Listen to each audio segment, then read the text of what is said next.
I learned so much, I made so many mistakes, I cried so hard, but you know, we're here today. Hello everyone, and welcome to an updated Q&A. Over the last couple of months I've had a lot of businessy questions, and I think why not put it into another updated Q&A. So Sophie's actually printed me a lot of your questions, and I'm just going to pick them up random from this hat. But yeah, I think one thing people don't really know about Odd Muse is I really come into it from like a businessy angle, and I think that's one of the reasons why we've been able to scale quite quickly. And it's just important to know your stuff when you're dealing with stock and numbers and stuff. So very interested to do this updated Q&A. Shall I go to the first question? Go ahead.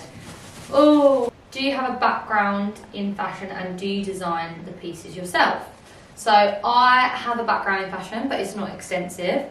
I worked for about a year and a half at ASOS, which was actually such an amazing experience. Twofold, that experience was a bit of a twofold, like obviously experience in the industry, but also experience in a professional working environment, in a team structure, with a manager. So I would say definitely getting some level of experience, whether it is the shortest period of time, it will be very, very telling. And yes, we design all the pieces in-house. I try to design as much as possible, and everything is either designed by myself or very, very collaboratively done with the design team. Next question, how many questions do you want me to do? All of them? Well, there's 23, so let's see how it goes. This one comes up a lot. Do I do any business coaching? So I actually used to, and I really enjoyed it, but I don't have the time now. I do run a little WhatsApp group though, which is quite cute. If you want to join a little WhatsApp group, I just send like daily voice notes. Sometimes like, if people don't have questions, I'll just tell them what we're doing at Odd Muse, and everyone really loves it. So keep them updated. Would you ever sell to ASOS? Big question, you get this a lot. I mean, big question, but I've already said no to them. The reason why I wouldn't sell to ASOS is because I do think our brand is more luxury than they're offering. And I used to work on ASOS premium department, and it wasn't, I mean, the department's completely gone now. It wasn't a successful department because there are a lot of Odd Muse copies on there and stuff like that. So how are we gonna come on there and you know, compete with cheaper alternatives to our dresses? And it just didn't feel right to me. And you know, we've done really well through sort of like wholesalers like Harvey Nichols, which I don't think it is insulting to say is much more luxury. So I just think we're on different vibes. Good question though. Don't be afraid to say no. Yeah. And had I have not worked there, I think I would have jumped at this because it's like, oh my god, ASOS. But when you sort of realise like industry secrets, you've got to future-proof your brand. Like, are you an ASOS brand? If you are, that's absolutely fine. But do you want to be in the Harvey Nichols and Harrods? Don't go for ASOS. It's not me being savage. Like Next really want us at the moment, but again, it's not. Sometimes you've got to protect that, and you've also got to protect your direct-to-consumer. You know, we have so many people that come to oddmuse.co.uk. I don't want people going to ASOS instead. So yeah, no. Any advice on building a community-centred brand? Making sure you have a face of the brand that they can connect to. I consider myself that. And I think that's been really, really important because your brand just has to have a story. Like, now I always want to know who owns the brand more than the actual brand itself. Like I think that's one of the most interesting things. And I actually come to that decision to sort of put my face all over it because in the process of starting Odd Muse, I really couldn't get the information I wanted from the CEOs and the founders that I wanted to speak to. So I just thought when I hit a certain point, I want to be that resource for people. And I think it's led to a community-centred brand. And just have fun. Like, yeah, we're a luxury brand, but we're going to run around and make silly TikToks. I don't think you're too good to make a silly TikTok. How much did you originally invest in the startup of the business? It was around £12,000 in total. I saved it. I was doing random, like I had like a little graphic design business where I'd make like menus and stuff. ASOS really taught me that this was actually going to cost a lot of money, and not to sugarcoat it, if you want to build a business, you're going to actually have to sacrifice quite a large amount of money. So £12,000 in and around that figure, guys. But one thing I would say on that is I only had one bestseller in that whole collection, so I would have actually been able to slash my initial startup costs in maybe even in thirds if I just released the blazer. We'd still be here. So how did you decide what roles to hire for and when? So my first hire, I really drove myself to insanity. Like I was, didn't want to hire someone, didn't know how to manage someone, didn't want to take the responsibility of just someone's livelihood. But that was me staying up to like 5 a.m. doing customer service emails and then packing orders with whoever friend was available when. So the first hire was like really sort of like drove myself to insanity for. And then I started taking on like interns from my uni. I started taking it in sort of like baby steps. Like even this time last year, the team really wasn't big. And then, I think the first hire is the hardest. And then you sort of recognise that, staff are an investment and it's part of a growing business. And it really like changes how you are as a person. Like you do have a lot more responsibility when you are in charge of people's livelihoods. So quite a shaping experience, but I'd say your first hire is the hardest. And if you are getting to a point where you're working consistently, like 12 hours a day, 14 hours a day, then you probably need to hire someone. But I got good advice on this because obviously it is daunting. We've just in customer service started using a platform called Upwork, which is basically where we can take remote workers on and just as and when we need them to help out with customer service queries, if they're high 1 week. And it's just something that we've introduced that I wish I would have known about sooner. Because again, it's no commitment, and yeah, that's that. Inspiration and motivation. What motivates me is something that I'm currently reassessing. I don't know what is. I'm not feeling that motivated at the moment. Is basically what I'm trying to say. But originally to start the brand, I wanted to be a fashion designer, and I wanted to be successful. And inspiration. You know what? It was just, I say this quite a lot, it was just like all the mid-luxury Australian brands. I just thought, why is there none of these in the UK? And I sort of saw House of CB as that, but I just felt it was a bit too sexy and a bit too, I wanted to do something a bit more everyday, a bit more wearable, and just a bit more like the Australian brands, to be totally honest. I just felt like there was such a gap in the market. So that time at ASOS when I was working with the brand was really inspiring. What is the key to creating a strong brand image and identity? I think the key to creating a strong brand image and identity in general is, first of all, going through the motions. So we're constantly like testing content, and we've created our style, and the only way you can create a style is if you try and test everything that doesn't work. So basically don't stay in the same place or post the same things, and don't have that one style that isn't working and sort of ask why isn't it working. Keep revolving, keep like creating your style. And then in terms of identity, making sure your mission matches your product. Like everyone says, Odd Muse does what it says on the tin. Like it's dresses that last forever. It's a dress that's hanging in your wardrobe for even a year after you bought it, and you still think, oh my god, that Odd Muse dress, like we know it. There's styles that we've been selling since the day we launched. So I think understanding your mission from the very beginning and making sure your product lives that. Why do you only model for your brand? So originally, it was because I wanted a different angle. I didn't really feel like that any founders were doing it that way. And also down to budget, like models are expensive, guys, like in the region of like £600 to £800 a day. And I think especially when you're starting out, you really don't want to risk losing that. Maybe you don't know how to plan a shoot, or maybe none of that. So that was the initial sort of like, I just wanted to do it in-house, like my sister would take the photos. And then it sort of transpired into, it just created this community, like everyone wanted to support me and my brand. And And yeah, it's just purely through having fun with the brand. So this year we're not going to do me only modelling the brand, but we're not going to alienate our customer. Like, it's going to be a mix of them shoots that, you know, me and Sophie go and do, but also just a bit more, you know, diverse models in the shoot to really show off the product. But yeah, we're still going to go, you know, around the world and have fun with the content, because that is part of Odd Muse's identity. I just think we just need a few more pillars.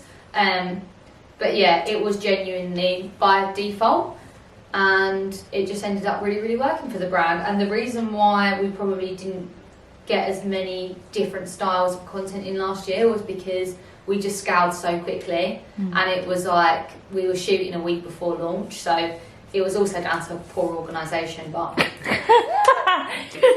but it works. You've got to go through these, you know. What are your key tips to differentiate your brand in the saturated fashion market? For me, it was just like fast fashion. Obviously, there's not a generic answer to this that I can tell you for your own business. But for me, it was that no one was trying to sell young women mid-luxury brands. Everyone was just assuming they just want to buy a pretty little thing every weekend. So that was my gap in the market. But, you know, you really have to sit there when you're launching the business and think what's taken, what's not, what's the problem, how am I going to be the solution? What were the main challenges you came across during the first year? I think time management and understanding that, you know, I can't actually physically work like 20 hours a day. Also, it was just very daunting. Like, it was the most daunting experience. And one thing I did really hate about my first year is it was the most stressful year, but it was also the year where everyone, anytime they saw me, wanted to talk about Odd Muse. So it's like when you finally start working, people were like, Odd Muse, Odd Muse, Odd Muse. So I had a really strange first year, but I learned so much. I made so many mistakes. I cried so hard, but you know, we're here today. Tell the tale to film the YouTube vid. Any more bridal drops this year? Spill the tea. Yes, so we have an official bridal launch in April, and I was in a design meeting earlier saying that we need to plan another collection towards the end of summer. I'm just looking at some new bridal styles now. I don't even know this, guys. I'm finding this out at the same time. It's really nice. Stop it. I've got a photo on my phone. I'll show you. Yeah. Oh my gosh. Because one thing I'm noticing in the comments now is obviously we've had loads of brides over Christmas get engaged, and their question is like, when's the next bridal? So essentially we've kind of made you wait a year for a bridal drop. Like, that's not good enough. We've got to do 2 collections a year. So hoping for one in April and one in August. And the one in August, I really want to play with like lace and fabric. Where do I start when it comes to posting on Instagram and TikTok? So one thing that we just started doing by nature, but it actually got picked up on loads of little social strategy like LinkedIn posts, is we've always treated these completely separate. So like, we're really like luxury vibes on Instagram and really fun on TikTok. And I think that is what's really growing the brand on social media. So like, these videos that are quite silly, they really, really reach. People follow us on Instagram, but then they're quite impressed with the actual product that we're showing. So that's sort of just a strategy that we have sort of implemented, and that we sort of tick both boxes when we're on a shoot. But I think when I first started out, the main thing for me is I can't sit on content for too long. You have to be shooting content regularly. Did you set up luxury prices from the start or increase them as you grew? So my experience at ASOS really taught me a lot about cost pricing and how to price garments. So my prices, they were pretty set in stone, like they've not really changed much. So the blazer was £145 originally, and our dresses are about £125. So they've always been like quite set because of my experience at ASOS. But one thing I would say is, from a wholesale perspective, we wouldn't have been able to like launch with Harvey Nichols straight away and stuff like that, because I wasn't ordering the volumes I am now, so I didn't have great cost prices. But it was enough to grow this business direct to consumer, pay for a warehouse, pay for some staff. But now 3 years in, I'm in sort of like a way with my suppliers where, you know, we can also sell stuff to Harvey Nichols, so there's a margin for both of us and it's profitable for both parties. That wasn't set in stone at the beginning, but luckily I've never actually had to change RRPs at all.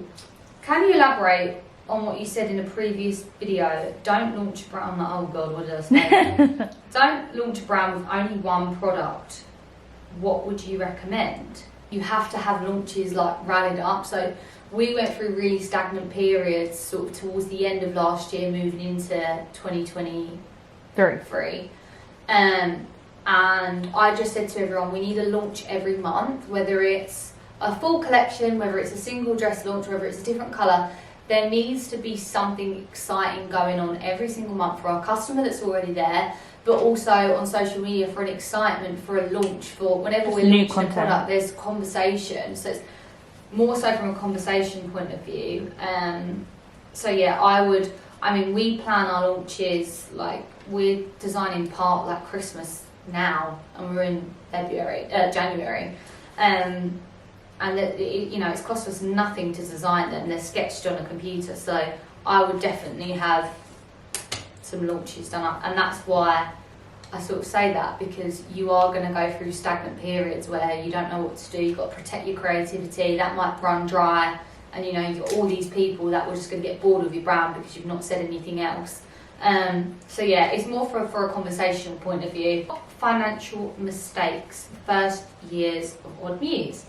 I didn't understand VAT, which is a huge thing to understand when you're importing stock.